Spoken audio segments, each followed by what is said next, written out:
2রা জানুয়ারি চাঁচলের সভায় বক্তব্য রাখলেন শুভেন্দু অধিকারী, আর সেখানেই বলে ফেললেন একটি কথা। বেফাস মন্তব্য বলেই শুভেন্দুর নামে থানায় অভিযোগ। শুভেন্দুকে চাঁচল থানায় হাজিরার নোটিশ।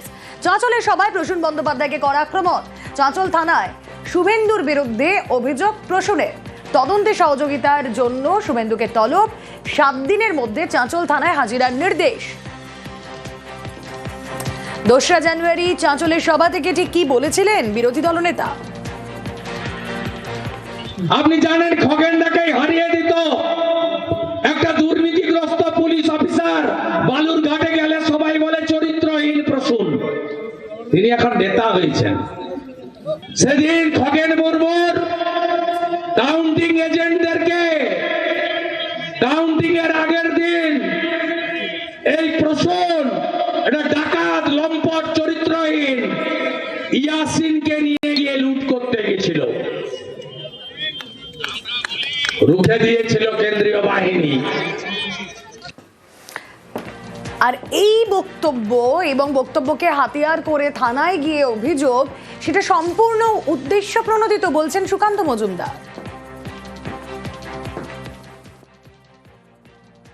পলিটিক্যাল মঞ্চ থেকে বলা একটা বিষয়, এটাকে নিয়ে মামলা কেউ করতেই পারে, সেটা হচ্ছে কোর্টে গিয়ে আমার সম্মানহানি হয়েছে এই মামলা কেউ করতে পারে, কিন্তু পুলিশের কাছে এই এফআইআর কেন করা হলো, তার উদ্দেশ্য কি বোঝা যাচ্ছে। এবং যেহেতু একসময় যে ব্যক্তি সম্পর্কে বলা হয়েছে সেই ব্যক্তি মালদা সহ এই বিস্তীর্ণ এলাকায় ডিআইজি ছিলেন, আমার মনে হচ্ছে তার পুরনো পদের তিনি অপব্যবহার করছেন। পুলিশের অভিযোগ যে কেউ করতে পারেন বলছেন জয়প্রকাশ মজুমদার। সুকান্ত মজুমদার একটু পড়াশোনা করেছেন জীববিদ্যা নিয়ে। তিনি ভারতীয় আইনের পরিধি নিয়ে হঠাৎ এত মাথা ঘামাতে শুরু করলেন কেন? ডিআইজি ছিলেন বলে শুভেন্দু অধিকারীর অধিকার হয়েছিল তাকে অপমান করার। অপমান করবেন, তারপর আমি ডিআইজি ছিলাম তাই পুলিশ অভিযোগ করতে পারবো না? এটা কি ধরনের কথা?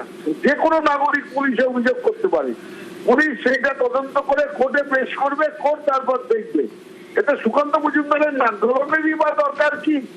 গম্ভীর মুখে অদ্ভুত বাজে কথা বলারই বা দরকার কি?